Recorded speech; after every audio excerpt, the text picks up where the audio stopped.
పులివెందుల ప్రజలకు ఇచ్చిన హామీ రోజుల వ్యవధిలోనే నెరవేర్చిన కూటమి ప్రభుత్వం జెడ్పీటీసీ ఉప ఎన్నికల్లో హామీ ఇచ్చిన విధంగా హంద్రీనివర్ నుంచి ఎర్రబల్లె చెరువుకు నీరు విడుదల.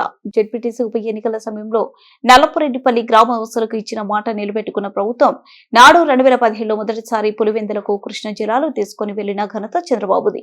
మా మండల అందరి తరఫున ప్రజానీకంతా ప్రత్యేకంగా ధన్యవాదాలు, కృతజ్ఞతలు తెలుపుకుంటూ ఉన్నాం. ఎందుకంటే ఏదైనా ఒక మంచి పని చేసేటప్పుడు ఆ మంచి పని చేస్తే వీళ్ళకి చాలా మంచి పేరు వస్తుందని ఇక్కడ లోకల్ గా ఏదైనా కానీ ఇబ్బందులు అడ్డంకులు కూడా సృష్టించడానికి కూడా ప్రయత్నం చేశారు. అవన్నీ కూడా ఆయన గాని మేము గాని ఇక్కడ ఉండే లోకల్ వాళ్ళకు కూడా అంతా సర్ది చెప్పి ఇద్దరికి మంచి జరుగుతుంది. ఏమి అంటే మా ఇద్దరి మాట మీద అందరూ కూడా రైతులు కూడా బాగా సహకరించి ఈ రోజు ఇంతటి మాత్రమైన కార్యక్రమం ఈ రోజు జరిగిందంటే దానికి ముఖ్యంగా మరీ కందుకుంట వారికి కూడా ప్రత్యేకత కృతజ్ఞతలు తెలుపుకుంటూ ఈరోజు కడప ఎమ్మెల్యే గారు ఈ కార్యక్రమానికి ప్రత్యేకంగా ఎందుకు రావాల్సి వచ్చిందంటే మొన్న జరిగిన జెడ్పీటీసీ ఎలక్షన్స్ లో పెద్ద ఊరైనటువంటి నల్లపురెడ్డిపల్లి గ్రామం అంతా కూడా కడప ఎమ్మెల్యే గారే ప్రచారం చేశారు. ఆయన ఏ ఇంటికి పోయినా కూడా మాకు అక్కడ నీళ్లు ఎర్రబల్లె చెరువుకు నీళ్లు వచ్చేట్టుగా చేయండి, మా ఓట్లన్నీ కూడా మీకే వేస్తామని అప్పుడు హామీ ఇచ్చారు.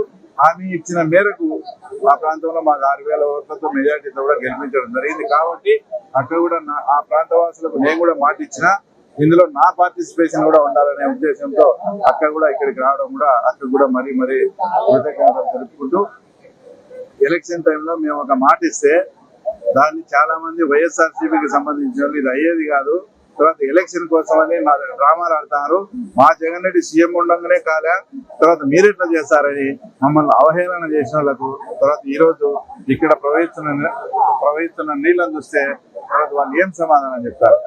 ఒక చిన్న పని అసలు మాకు మొట్టమొదటిగా లీకేజ్ వాటర్ అయి వంకల్లో పడి వచ్చి చెరువు నిండుతాడంటే ఆశ్చర్యపోయి మేమంతా చూని వచ్చాం.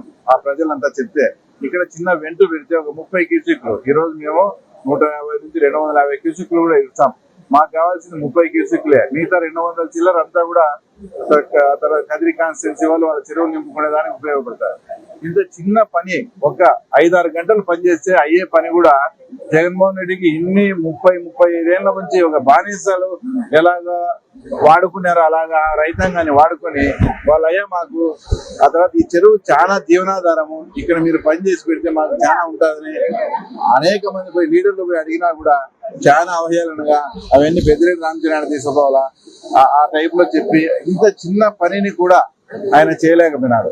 అదే ఇప్పుడు అందరి సహకారంతో ఇక్కడ ఉండే సహకారంతో మొత్తం మేము ఏదైతే జెడ్పీటీసీ ఎలక్షన్స్ లో వాగ్దానం ఇచ్చామో ఆ వాగ్దానం మేరకు మొత్తం ఎర్రబల్లె చెరువు నింపే కార్యక్రమం అయితే బ్రహ్మాండంగా జరిగింది. ఈ కార్యక్రమంలో సహకరించిన ఇంజనీర్లకు కానీ లోకల్ గా ఉండే రైతులకు కానీ అందరికీ కూడా మరీ కృతజ్ఞతలు తెలుపుకుంటూ తప్పకుండా 30 నుంచి 40 రోజుల్లో ఎర్రబల్లె చెరువు అంతా కూడా నిండుతుందని కూడా ఈ సందర్భంగా మీకు తెలియజేస్తున్నారు.